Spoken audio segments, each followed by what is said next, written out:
Yeah, this is the last, today's the last day.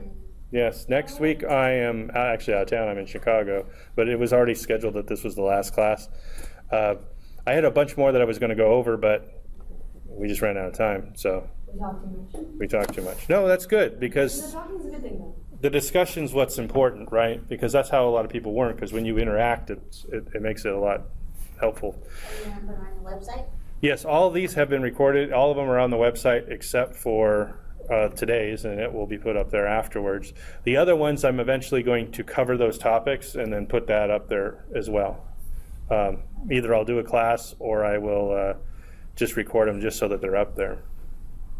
Because the one part that we didn't cover is really big, and it's about worldviews and how your worldview shapes how you do stuff. As a matter of fact, for our little discussion part, we can even talk about this. I just got this from the Christian Research Institute. It's this week's or this month's newsletter. And in it, so there's a book, The Atheist Guide to Reality by Alex Rosenberg, and he's the chair of philosophy department at Duke University. And he goes through, there's like 7 questions that kind of tell you what your worldview is, and depending upon how you answer those questions depends upon how you view the world. So the first one is, what's the ultimate reality, or is there a God? And the answer for the atheist is no. And so these are his answers. What is the nature of reality? And he says, what physics says it is. Right? So he's doing reductionism, that physics is all there is. What is the purpose of the universe? And he says, there is none. What is the meaning of life? There is none. Why am I here? Just dumb luck. Is there a soul? Are you kidding? Is there free will? Not a chance. So, well, because he's taken the materialist worldview, and if everything reduces down to the molecules in your body, then you really don't have a free will, because it's already all predetermined. It's just a chemical reaction going to happen. So, from his No purpose. That's terrible. Correct, right. So here's the last one. What's the difference between a right and wrong, good and bad? There is no moral difference between them. So now from that worldview, That last part. that's the hardest one, isn't it? But according to his worldview, he really can't support anything, because all he can come up with is, this is my preference for what's right and wrong. I don't like murder, therefore I'm going to say murder is wrong, but I don't really have an objective way of saying that it's wrong. Right? I mean, if you're just saying that man is nothing more. I'm not understanding. Okay. He doesn't think that he has an objective way of saying it's wrong. Right. Well, he technically doesn't. Because you have to have something that makes something wrong all the time, and not just my opinion about it. If I wasn't here, is it still wrong? Well, yes. Torturing babies for fun is wrong whether I'm alive or not. Whether you're alive or not. Whether anybody's alive or not, it's still wrong. But for the atheist, all a person is, for a materialist atheist, because not all atheists are exactly this extreme, all I am is the random assortment of molecules. And if I'm a random assortment of molecules, what makes this random assortment of molecules any different than this random assortment of molecules? Now, we can look at it and we can say, certainly there is something different, but why does this chair exist? He can answer the same question, just dumb luck. Why does this mountain exist? Just dumb luck.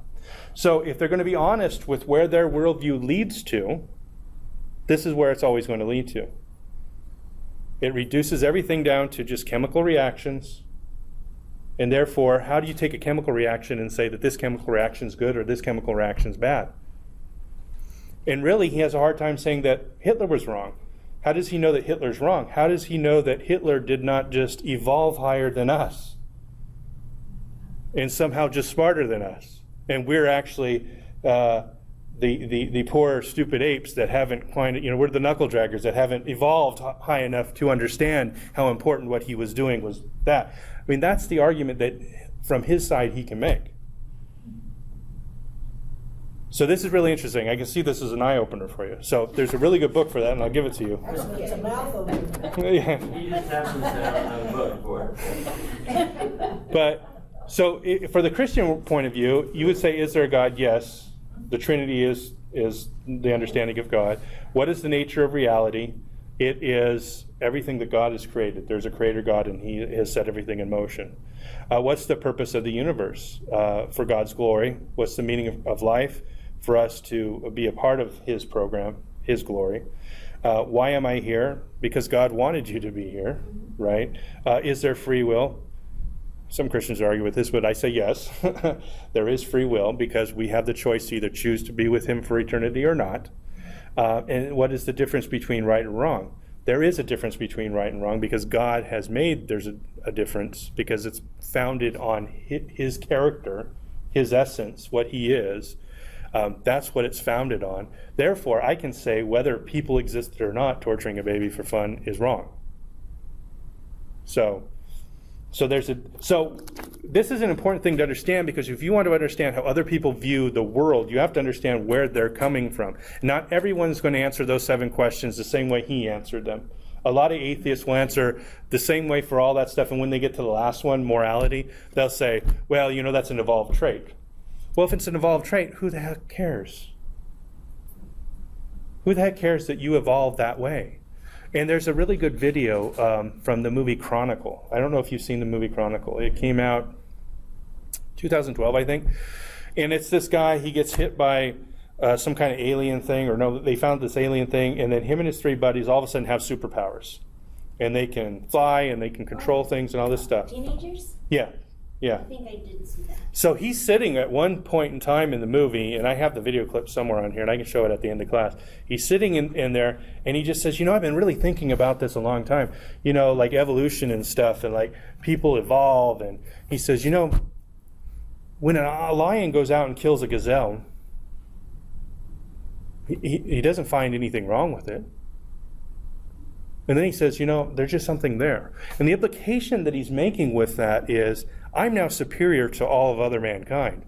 So for me to kill them, it's no different than a lion killing a gazelle. As long as you From that line.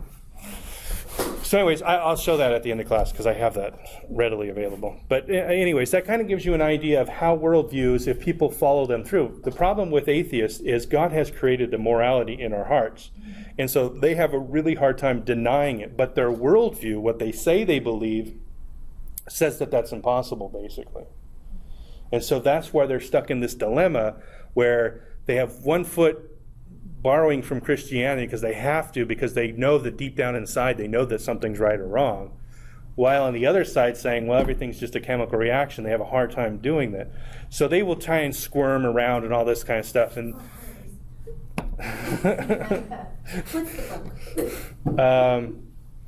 The Universe Next Door.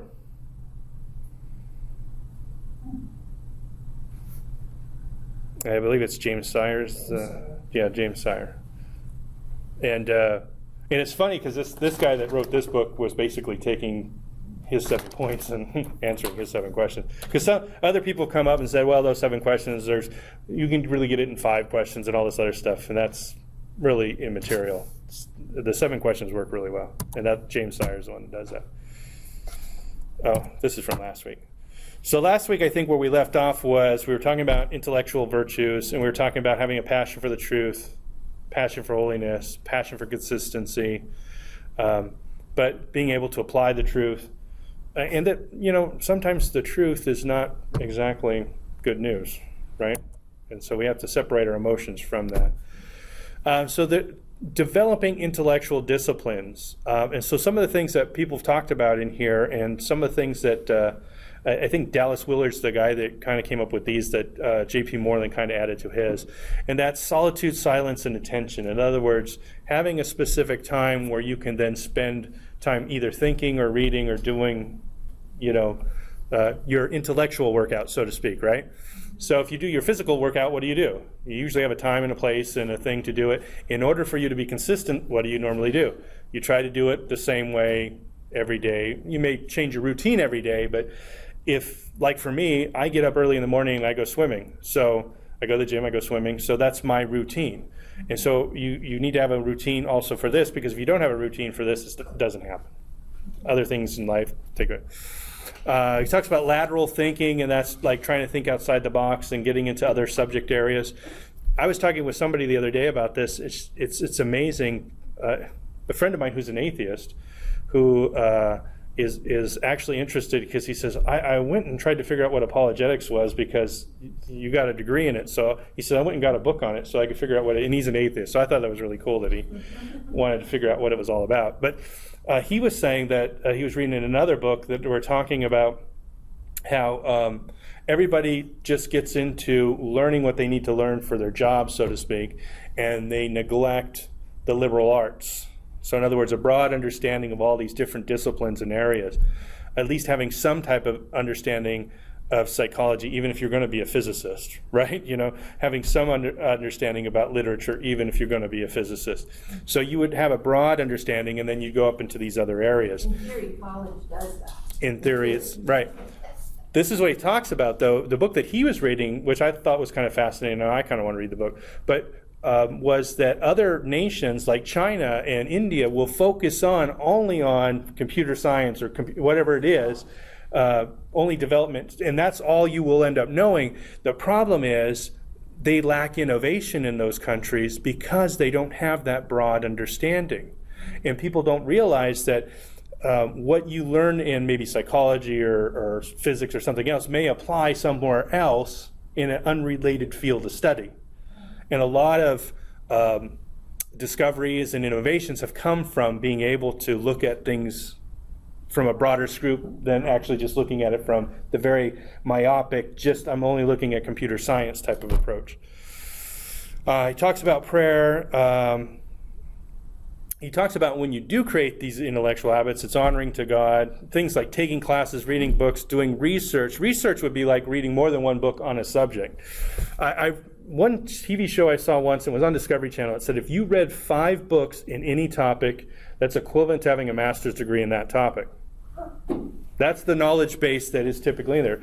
And of course, that's a general rule of thumb, but they were basically saying, and you can't read 5 that are all on the same opinion of whatever the differences are within whatever that is that you're dealing with. So you have to look at the different views, the points of view of whatever that field of study is. But basically, the knowledge contained in 5 books should be the equivalent to what you would have in a master's degree on that topic. At least that's the way it used to be. I don't know if that always holds up true. I guess it's just a general rule of thumb. But it's interesting that people kind of come across with that. So when you do research, you would then want to look at the different views of things. My favorite books that I always read are 3 views on the days of Genesis, the 4 views of hell, the 5 views of apologetics, the 4 views of salvation, or whatever it is. There's a whole series of those type of books. They're called Point, Counterpoint, or something like that. It's a series of Christian books, and it gives you most of the time it's just a Protestant view, the various different Protestant views. So very rarely do they have like the Catholic view in there or the Orthodox view or something else, but it's just all the different Protestant views. How do all the Protestants view it? And here's all the different points of view on it. I find those the most interesting because now when I come to the topic of hell, I know what everybody's point of view is that's, within Christianity, well, for the most part, and not being pigeonholed into someone only telling me one aspect of it. Because oftentimes, when you start reading it, you're like, oh, wow, I didn't realize this. And they bring up a good objection. And so did this person answer that objection? And the way they structure the books is, and what's nice about this is you don't have to do all the research because they're kind of answering each other's questions. So one person will say, my view of hell is this. And the other person will say, my view of hell is this. Then the other person will come back and say, I'm responding to his view on hell, and this is why I think it's wrong. And then this person will come back and say, I'm responding to his view on hell and why I think it's wrong. And at the end, here's my summary of why I think my view is right. And then the other person will put his. So each chapter is like a part of a debate back and forth. So you actually, when you're done with the book, you have a really good understanding about all the issues related to that particular topic, whatever it is. So if you ever, so I like that too, because now if somebody asks me about hell, I can say, well, there's 4 predominant views of hell that Christians hold, and this is what they are, and da da da da. So, and I kind of know the weaknesses of each, and it makes it a little bit easier. So liberal arts has a place. That interdisciplinary reading's really good. Right now I'm reading a book on, it's called Collapse, and it's about societies that have collapsed where the environment was part of the reason for the collapse. And it goes out throughout history. So when they say environment collapsing, I mean, man in the past can impact the environment by the way they farm, or they over-farm and all that kind of stuff. So most of the things are deforestation, where they cut down all the trees. Easter Island is a good example of that. I didn't know this, but they basically cut down the island was like every other island in the South Pacific. It had trees all over it. They cut them all down. Now there's no trees. So What happened to Ethiopia? that one's coming up. I haven't got to that part yet, but he does talk about. Wondered. Has anybody else wondered? It sounds like it's so having a popular, right? Yeah. Yeah, so having a population that's greater than what their farming can sustain. And the problem is, let's say you have a couple good years of rain, and then you have really good crops, and your population booms, and maybe you do that for maybe 10 years, and all of a sudden droughts come, and then for 10 years it's really low. Now all of a sudden you have a population that the amount of farming that you could do could sustain. Maybe you were close to the edge of it, and now your farming is considerably smaller, and now you have a population too large for what you can do. And that's what happens. The predecessors to the Pueblo Indians, the ones that made all the houses in the caves in southeast or southwest, they went extinct for that reason, basically, because they over-farmed land to the point where, and they clear-cut all the trees. So now in that part of the United States, you go there, there's no pine trees. There used to be pine trees there. So humans have kind of destroyed the environment, and it looks like in the past people would just use the land up until it was done, and then they'd move to another place, and they use it up, and they move. And same thing, kind of what the Mayans did. They didn't have really good water management. Anyways, so reading stuff like this is really good, because now, I don't know how that fits into apologetics or anything like that, but now I have some other piece of knowledge that may be able to bear on something else, somewhere else in the line. At least you have a wider understanding of things. James Sire, same guy that wrote Universe Next Door, he came up with a book. It's called Habits of the Mind. This one, out of all the books that we talked about, this one is more in depth about the intellectual disciplines of the mind, and it's really, really good. But he's also a little bit of a tough reader in this book. He's just a little bit, it's a little bit more advanced than Love God with All Your Might. Just forewarning. But it's a really good book. I enjoyed reading almost every page of it. I would read it and I would just then stop and think about it, because it was really, really good. He uses a lot of quotes in there and stuff like that. He also talks about in the beginning of the book, he talks about how the Christian education came about in the Middle Ages, and how it was interdisciplinary, how they focused on liberal arts. And so everybody took theology. That was a given, right? And then you would do everything else on top of that, right? So really good. He talks about the monk that kind of came up with the idea and all that kind of stuff. So it's a really good book from that, giving you the history of education. But then he gets into how are you supposed to use your mind, and how are you supposed to do these things. So he talks about, similar to what Dallas Willard did in a couple slides back, you need to make a place and a time to think. So for me, what I do, James White, not to be confused with James Sire, this guy, talks about, he goes out to a cabin in the woods for 1 weekend a month. And he just spends all weekend there, no electronics, no computers, no phones. He brings his Bible and that's it. And that's his time to stop, think, and do this. And I think that's a great idea. I wish I could do that. I just can't find a cabin that's cheap. But so I think it's a really good idea. For me, every morning when I go in and go swimming, it's because it's a solitary sport. I tried putting in headphones in my ears, and it just doesn't work with, waterproof stuff. It just doesn't end up working. I swim too hard or something. So I just end up just thinking about whatever topic or research paper I'm doing or whatever it is. So this is my time to think. So I have him, half an hour, 45 minutes that I get on, no one's bothering me, and I can just think about whatever I want to think about. I can start, meditating on maybe what I read in scriptures or what books I'm reading or whatever it is. It gives me a time to sort all that stuff out. So it's nice because there's no noise. It's kind of silent. The only thing you hear is birds or whatever. I go early in the morning. There's not very many people in the pool, so I'm not being bothered by that. So there's no interruptions. So it's really good. He recommends no background music. I would have a hard time with that if I wasn't in the pool. In the pool, I'm fine with it. But if I'm at home and nobody else is at home, it's too quiet. I need to turn music on. Maybe I turn on classical music, usually something like that, just so I have something in the background. One of my issues is I have tinnitus in the ear, so I have a constant ringing in my ears, or a noise or tone or whatever. It's a ring. They say it's not fair to call it ringing or whatever, but anyways, it's like a ringing in the ear. And so if it's really quiet, I really notice it. So that then it starts to irritate me. So if I have something on, then I forget about it and it goes away. But because I just said it, now I can hear it. It's one of those things. So for me, no background music doesn't work, but that's what he recommended. He also talks about having society, community, or groups. Like if you have you had brought up and other people, like where's a place where you can go and talk about these types of things? And maybe that's where you could have like a care group that was just focused in on more the intellectual stuff type of thing. And then people have a place to go and you can talk about, the philosophy of photography if you want, or whatever it is. You can talk about something that can expand your mind and you can use your intellect. He talks about rest and exercise. J.P. Moreland also talks about mind-body and making sure that your body is in shape because that helps your mind be in shape too, exercising and thinking. That's why I think swimming is really good, because I get to do two at the same time. I spent 45 minutes, like an hour and a half, that I've really done something, right?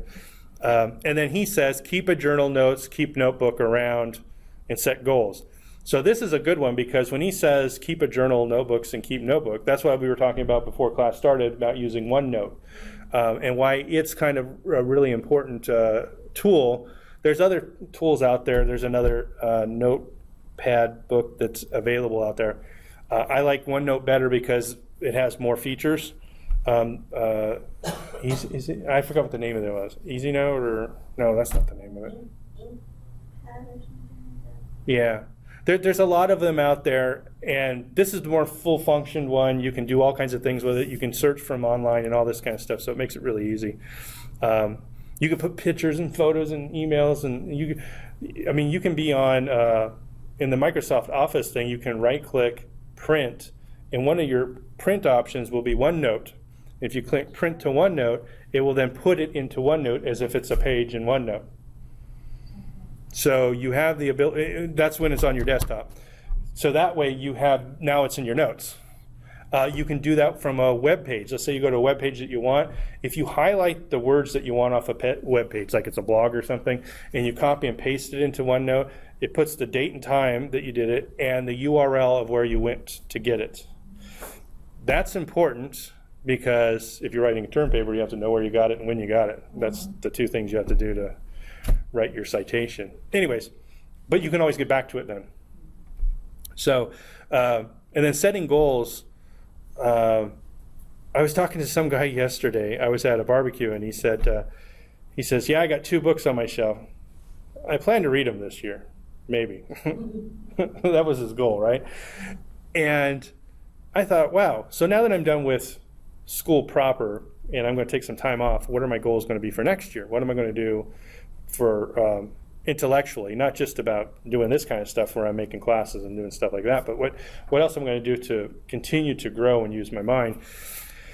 And I thought about it because somebody talked about there's a list of 100 books that you should read before you die or something like that, like all the great English literature and stuff like that. I feel like there's a lot of those things that I've never read, and I really don't know. You'll notice that if you watch TV shows or something like that, they oftentimes will allude to certain books that were written. The movie Forbidden Planet from the 50s is kind of based on The Tempest by Shakespeare. one of the Star Trek movies, actually two of them, are kind of loosely based on Moby Dick. They use the themes that are in Moby Dick into the movies. So it's kind of good to have an understanding of what those books are about, what the theme is. So I kind of want to go through it. I was looking, there was a course that I saw, there's a company called the Learning Company, and they have like courses that professors teach, and you can get the videos or you can listen to the MP3s, and they will actually talk through it. One of the things they do in that one is there's a course there where they go over all those books. It's a half an hour for each book. They basically, it's like the Cliff Notes for the book. I sort of want to go through that where I listen to, okay, he's going to talk about Moby Dick. I listen to Moby Dick, and then I go and read it, right? So that way you have the ability to, because sometimes if you just read it, you don't know, what am I looking for? You know, what is the big idea? What is everybody talking about Moby Dick about? You know, why is it such a great movie? Or great book. So if I listen to what the professor says about it first, and then I either listen to it or read it, then I feel like, oh, I've got a better idea of what I should be learning out of this book, for me. Someone told me, no, you should do it the opposite way. You should listen to it, try and figure out what you could come up with it, and then listen to it and say, oh, I missed all that, you know.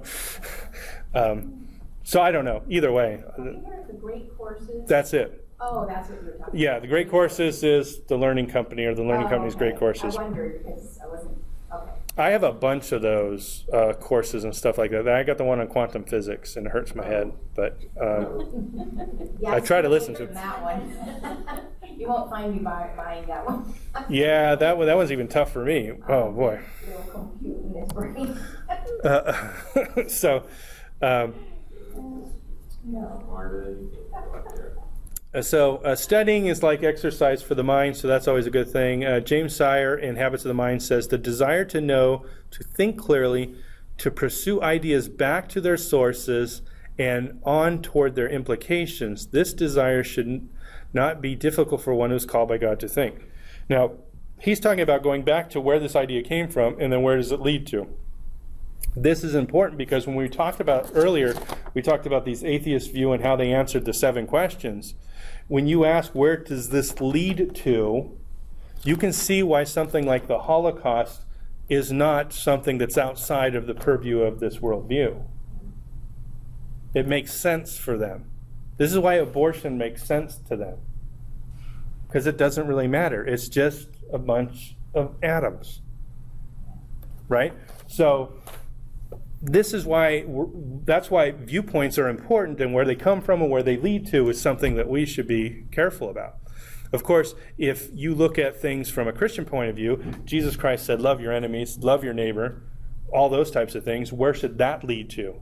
Well, it should not lead to a Holocaust, right? You have a hard time justifying that using the words of Christ anywhere.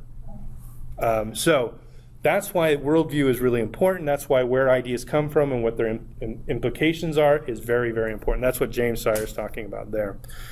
If we are to love God adequately with the mind, then the mind must be exercised regularly, trained to acquire certain habits of thought, and filled with the increasing rich set of distinctions and categories.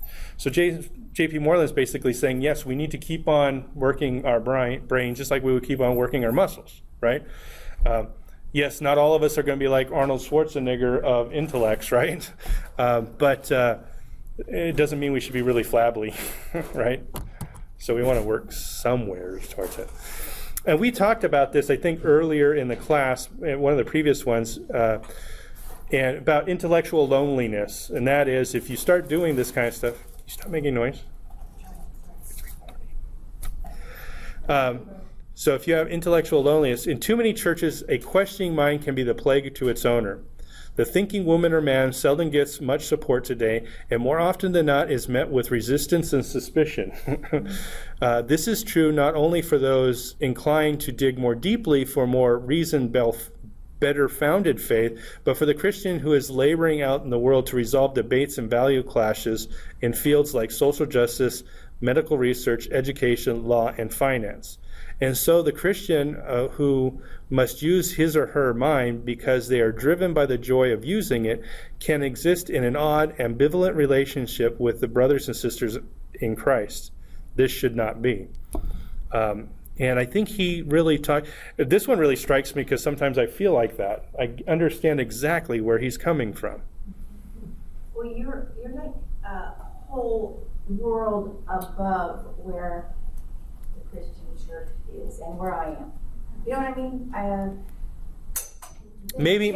Church, look at this. Right. It's very sad that out of a church this big, there's this many people in the group.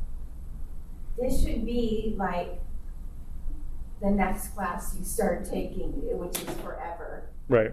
You know what I'm saying? I didn't even know this. Right. I've been a Christian for years and years and years. Nobody talks about this. Nobody explains it. Nobody says this is why this is important.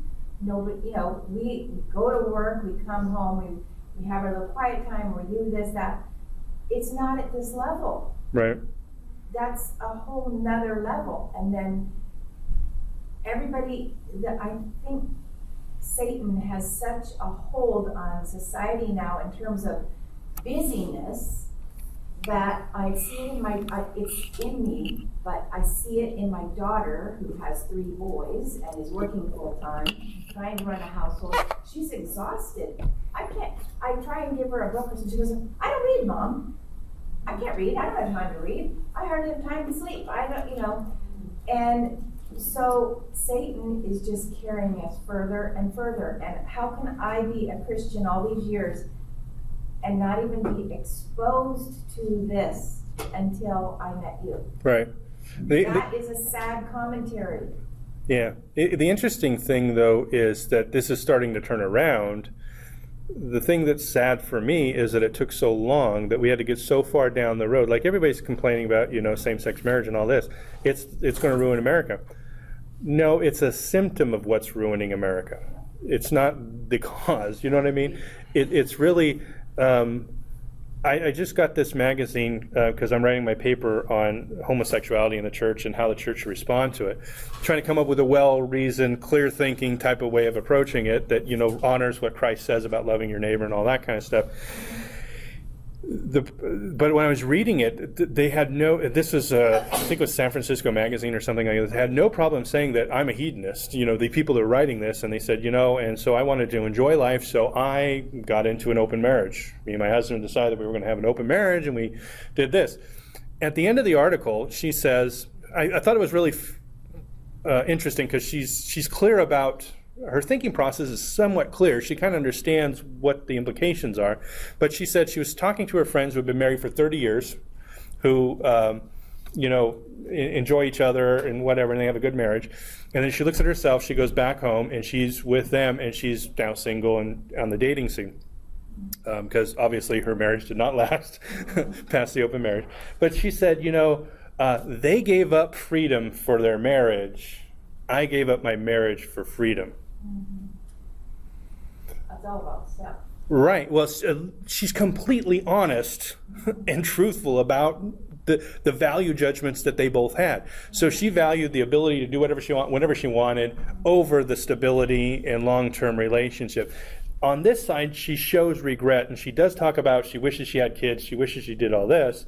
But then her solution at the end, which I thought was wrong, was she said, oh, that means that I probably should have, when I was a teenager, sowed all my oats, got it all out of my system, and then settled down to have a kids when I was 30. The problem is, and I think that she doesn't understand this, is you don't get that out of your system. Once you go down the path of hedonism, it is very hard to get rid of it.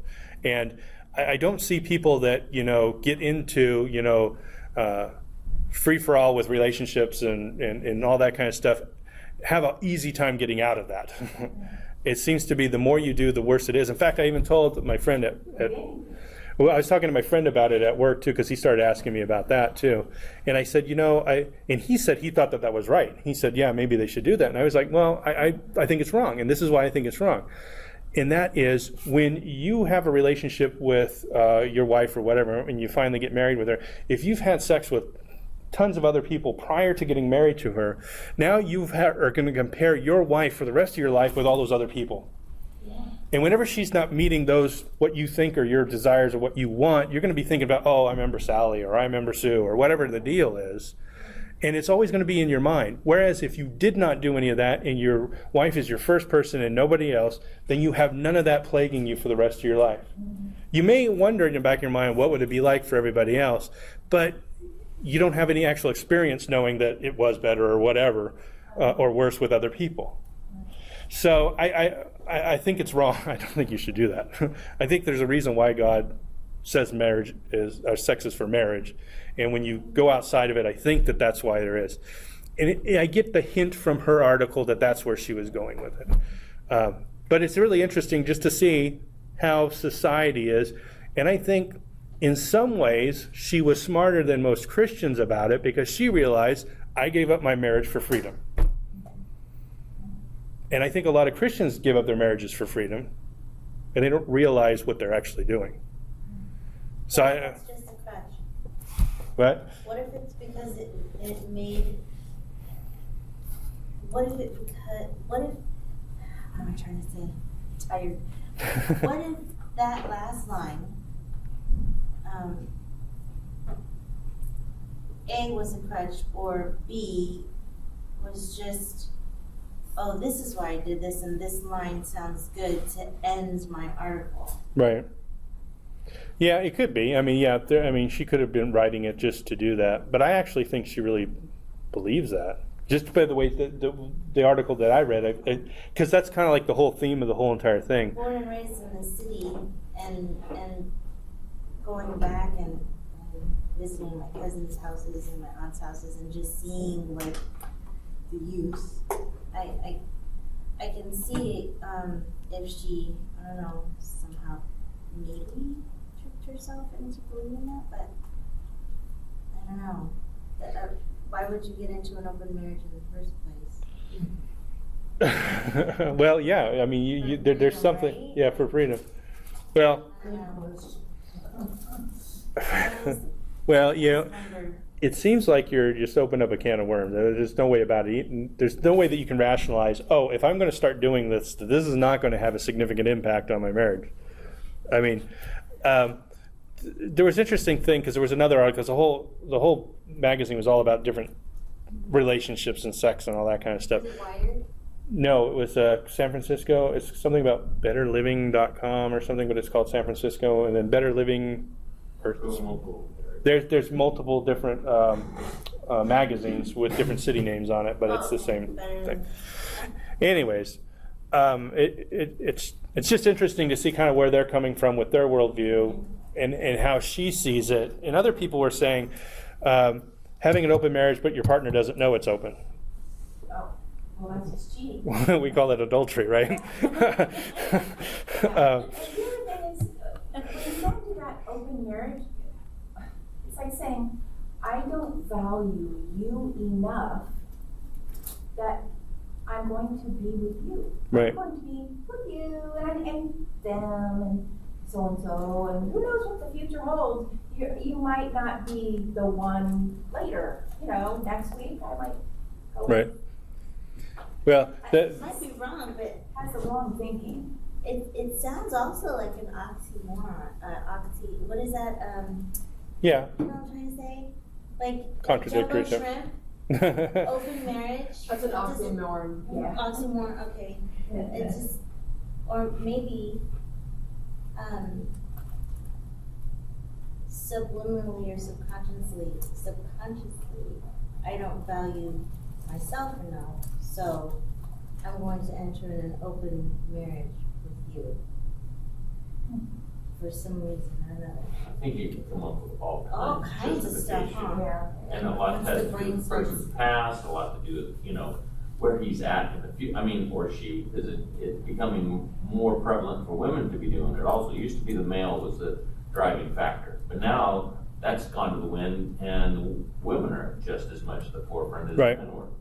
Yeah, big on ER, I right? think they're looking for that empty, I always think back to that song about the Holy Spirit. God created a hole in you Right. for the Holy Spirit to fill. That's the way you're designed, but if you're not going to fill it with the Holy Spirit, you're going to try all kinds of other things to fill that vacancy in your life because you feel not complete. Well, if I just do this, I'll feel complete. And I have that. I'll try this, and it just, an endless cycle of things that aren't making you feel fulfilled actually end up making you worse. Right. And taking more away from you. It comes back to where God designed us, and if you're not going to strive after God, you're going to strive after things, and they're all going to... And in her example, she's actually ending up with regret. Because she said something at the end. One, she misses the fact that she didn't have kids. Yeah. And two, she says the one downside is you don't have someone to grow old with. I mean, yeah, there's a whole other thing, and that to me is, so this to me proves why it's wrong, right? What she did, because it's like, which is what I don't even understand about the marriage debate today, because it's like, if you philosophically look at it, what constitutes a marriage? You'd have to define, out of all the other types of relationship in the world, what makes a marriage, such that you can make a definition that what is not a marriage is outside of it, and what is a marriage is inside of it, so that you have a perfect definition, so to speak. And in philosophy, we call it the necessary and sufficient conditions for something to be called marriage. So if you did all of that, what would that definition be? Well, part of it is permanence, monogamy. It's all those types of things that we take for granted. Well, for same-sex marriage, we say, okay, the gender complementariness of the partners is out. We're not going to have that one anymore. Okay, so then why are we keeping it to just be two people? What's wrong with poly marriages or polygamous marriages then? Why are we redefining this one but not this one? Right? Well, then we have open marriages, right? So now people are starting to say, okay, we're going to get rid of the aspect of a marriage whereby it's monogamous for life. Well, okay, we'll get rid of that one. So now what you have is in society, everybody just dissolving all the different definitions and just picking and choosing which ones that they want. That's what you're coming down to. You might revise your thoughts, and I'm more mature now, and so now we're going to do this. Right. As if it doesn't matter. Luckily, the lady didn't have any kids, so it wasn't an impact on the kids' lives. And that's the sad part. Getting back to our topic. But that's all right. It's life is complicated. That's right. It's full of rabbits. But it's more complicated if we don't think clearly about things, I think. See, a lot of people will read that article and they would just end at the end, oh, this is really cute, she did this and this. But when somebody like me reads it, I'm reading it in depth, trying to think, where is she coming from? Where is she going? What does this mean for society as a whole? These are the questions we should be asking on an intellectual level, so that we can now see, yes, what God says is true, that marriage should be a permanent thing, and we can see that played out in her life. How she regrets that she doesn't have the permanence of a relationship, and how she regrets that she doesn't have kids. But she loves her freedom. JP. No kids, pretty soon, no world, no people. Emptiness. Of course, that's not going to happen. No, I mean the regular Christians will still keep on having kids, right? Don't worry about it, the Muslims will take care of it. They can each have 4 wives, and all the children that those wives produce. Yeah, they can have a lot of kids too. They're doing that in Europe and stuff. As long as they can economically support each one the same, is what I heard. It was the same guy in the apartments, and I was like, oh. None of them are jealous?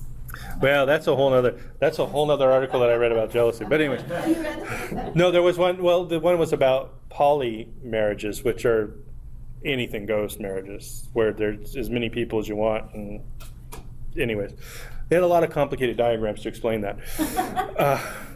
But J.P. Moreland echoes what he said. That can be a questioning mind can be a plague to the owner, which I think I had actually mentioned that quote earlier in here. You don't get much support today, and most often you're met with resistance and suspicion. And I think that's the main point there. Mark Knoll kind of reiterates the same thing again. If the pressures against using the mind carefully, if anything, the pressure against using the mind carefully, honestly, and faithfully as an essential aspect of Christian calling are stronger now than ever before. So pressures against doing it are stronger now than they were. Mark Knoll, and he was talking about, and that was in John Stott's book. So we're talking about, it's not just limited to these few Christians that we've been kind of talking about, like J.P. Moreland and Dallas Willard and James Sire or James White. We're talking about John Stott. He's a major theologian too. And by the way, Francis Schaeffer wrote a book on this too, so he's another major theologian. What was the title of the book that he wrote? Escape from Reason. It's a really good book, really short. Yeah, Francis Schaeffer. Norm Geisler and Frank Turk wrote a book, I Don't Have Enough Faith to Be an Atheist. And he had a good one, because oftentimes we talk about that faith thing when everybody says faith versus reason. They're two separate things instead of faith based on reason. So he says, contrary to popular opinion, Christians are not supposed to just have faith. Christians are commanded to know what they believe and why they believe it. They are commanded to give answers to those who ask, 1 Peter 3:15, and are to demolish arguments against the Christian faith, 2 Corinthians 10:4-5. Since God is a reasonable God, Isaiah 1:18, and wants us to use our reasons, Christians don't get brownie points for being stupid. In fact, using reason is a part of the greatest commandment, which according to Jesus is to love the Lord your God with all of your heart and with all of your soul and with all your mind, Matthew 33:37. And I think he kind of summarize kind of this whole course very succinctly in one paragraph right here, because that's kind of what we've been talking about. And just in case you have that question in your head about, well, how does this faith and reason go? There's 4 different ways of looking at faith versus reason. The one we're looking at, number 4, a decision to believe because we have reason to believe. That's faith based upon reason. A decision to believe something independent of reason, that is kind of like blind faith. A decision to believe while ignoring the lack of evidence, that's really blind faith. A decision to believe in spite of evidence to the contrary, we call that delusional. But that's belief in opposition of evidence. But when it's based on evidence, that's the type of faith the Christian worldview is talking about. And we're not talking about blind faith. So oftentimes I always throw that in there because atheists don't look at these 4 different distinctions of how people use faith. They just assume that they think it's always the delusional one. Thomas Aquinas, he brought some stuff up. He says, by reason alone, in other words, apart from everything, we can know that there is a God. In fact, he can even go so far to say we can know that there's only one God. We don't need the Bible or anything to get to that conclusion. He says, however, by faith we can come to Christian doctrine. That means through revelation, the Bible and tradition, we can learn the divinity of Jesus, the Trinity, redemption, etc., through special revelation, which would be the Bible. So he's saying that you can know that there's a God, but you won't understand Jesus or salvation or all that without divine revelation. So he says this is how he's seeing faith and reason work together. And he then says all truth is harmonious. In other words, truth should not contradict truth. So if by reason you come to this conclusion, revelation comes to that same conclusion, and it's all consistent, you're good to go. That's what he's basically saying. So if your faith and reason are correct, there will be no conflict between the two. That's basically what he's saying. So I think that's a good way to do it. I threw him kind of in here because we're going back in time, so this is not a new thing for Christians. I mean, it's been going around for quite some time. The idea of apologetics in here is people have barriers to coming to Jesus in their lives. They have spiritual barriers, they have emotional barriers, and they have intellectual barriers. The idea of apologetics is to answer with reason and answer those intellectual barriers that people have. I don't believe in Jesus because I don't believe the Bible's true, or I don't believe it's accurate. Well, those can be answered. Those objections can be answered with logic and reason and facts and all that kind of stuff. Emotional barriers, that's where we have to show them Christ's love. And this is the hard one, because sometimes with our going to break down that intellectual barrier, we can be kind of hard about it, and we can then kind of push them away from Christ and create an emotional barrier that wasn't there before. So we just have to take into consideration that we're like at warfare, you're on 3 different fronts, and if you put all your resources into one, then the other one will become a problem for you later on. So kind of looking at that. Another good book by James White is The Church in the Age of Crisis, which I thought was really good. But one of his main reasons why the church was in a crisis today is the failure of the church to cultivate an intellectual tradition has led to the church not engaged in the culture for Christ. He's saying the reason why we're not in culture for Christ today, answering these questions about abortion and same-sex marriage or whatever it is, or open marriages, is because we have given up that intellectual pursuit. So we don't know how to answer those questions clearly. The best thing we can come up with is catchy cliches, right? And so that's what he's talking about. They're knocked down, and you don't know what to back it up with. Exactly. And there's no argument then. Yeah. So a really good book. This one is available, I think, also in an audiobook, so you don't even have to read it. You can just listen to it. If you have a long commute, it's always good. So a couple of chapters in his book that are special note that I thought were really interesting. He talks about supersaturation. That's like having a lot of knowledge but no wisdom. That's like Twitter, right? There's a lot of facts out there, a lot of little tiny things out there. The problem is, in 144 characters, you cannot really get into a subject deep enough to really truly understand it. So there's this issue with just having so much information right at your fingertips, but not knowing how to use it. Right, so that's part of it. So that's why worldview is really important, and I hope we do a class just really focusing on worldview. Maybe I'll try and get that swung for the fall, but just so that we can understand like how this atheist answered his worldview questions. Why is that so important? What does each one of those questions mean? Kind of like in depth into each of those questions, because once you understand how people are thinking, you will know how they will respond to different things. Media use and abuse, how like things like TV and stuff like that are kind of shallow. How news is shallow, they have no substance, there's bias, they pride themselves in shaping opinion rather than informing opinion. So he talks about that in chapters 18 and 19. So really good book. And I think media is really important because a lot of times we will go into media, and this right here is kind of like a really good thing to kind of counter what's happening with media. And I think that's it. So again, the resources, the main books that I recommend are these three. Obviously, we've talked about a bunch of books throughout this course. Sorry about that, but there's just a lot of really good information out there. If you go to my website again and you look at resources, there's a list of all the books, and every book I quoted in here is in there. So you can go in there and take it out. So any questions? That one, A Mind for God.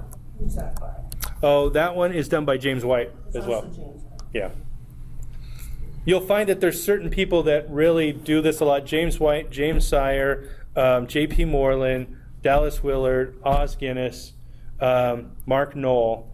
If you take all those authors together, they have in the last couple of decades really pushed out a lot of books about defending the intellectual tradition of Christianity and guidebooks on how to do that. So if you look up a lot of their books, like I think it's James Sire, he wrote the book on Habits of the Mind, which is a really good book. He wrote a book on The World Next Door, which is about the worldview. He wrote a book then on how to read slowly. So he's a lot of the things that we're talking about in here, he's kind of focused in.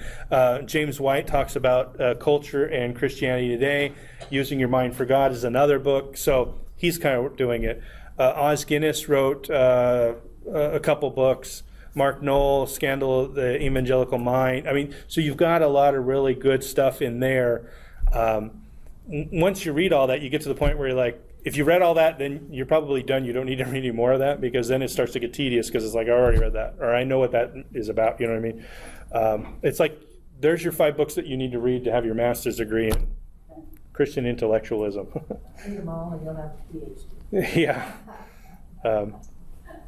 Any other questions? Don't you think the beginning of the downfall was like, wasn't the 1800s when they stopped with the teaching of theology? Like, I am thinking of your timeline. Right. Wasn't it all that? That Yeah. really was like, that is to me what stands out as a marker at the beginning of the downfall. I think Right. it was the Reformation of the church. No, I think the Reformation was based on intellectualism. It was the church is telling us just to accept what they say without any backing for that. We're just supposed to have faith blind. When we read the scriptures, we don't come to that same conclusion. And it's because of that intellectual tradition that the Reformation kind of broke off. I think maybe you were talking about the Renaissance, and I don't know that it was fully the Renaissance, because the Renaissance was really trying to talk about some of it is about man trying to perfect himself. Others would view it as, let's reach our full God-given potential. So it kind of depended upon what side of the coin you were looking at in the Renaissance. But in that period of time, that's when there was a lot of knowledge gained. But then you get into the Enlightenment, and that's what really hits the floor. That's when they say, hey, let's start questioning everything. For the sake of questioning things, just not because it needs to be questioned, but because we can question it. Is there really meaning? Is there really this? Is there really a God? What about this? What about that? And that kind of led into other things. And then that's where you really get the downfall into, well, look, we can explain how water boils. We don't need to say God made it bubble, right? So now we can use science to figure this out. And they divorce themselves from, and I don't even understand this, because a lot of the Christians like Newton and Isaac Newton and stuff like that, they would say God created a universe with laws, and that's why it boils. So just because some Christians thought, well, God had to actually make it boil. And God always acts consistently, so God will always make it boil when you put it over fire. Well, that was a very immature way of kind of looking at it. I think Isaac Newton and the others, looking at it that God created an ordered universe, and then that order is what we can discover, I think that's a proper way to look at it. So Christianity was heading up, but then people were diverging away from it. And the problem is, once you get to the 1800s, people are leaving the church, but they still found that there was emptiness in their lives. And so they would just make an emotional appeal to those people, and many of them would come back into the church. That was what was happening in the 1800s. So a bunch of people are coming back to this intellectually shallow, but deeply emotional, Jesus loves you, he's your best friend type of thing, that's it, to really get them in. The problem is it's not sustainable. You can't keep that, because once intellectual doubts come in, then that just shatters. So, again, when I talked about the spiritual, emotional, and intellectual part, it's like your Christian life is all three of those as well, and you sort of have to make them all go up, because if your intellectual is really low and you're just really high in your spiritual and your emotional, then any intellectual attack that hits you will just cripple you. So you kind of want to build up your defenses in each one of them in case there's an attack from any way. So same thing's true is if you're really weak emotionally, really strong intellectually, and something attacks you emotionally, death of a spouse or something like that, that can even destroy your faith. So you kind of have to work them all up, right? You want them all to be at a high level. So through this course, we've been talking about the intellectual aspect, but we don't want to neglect the others.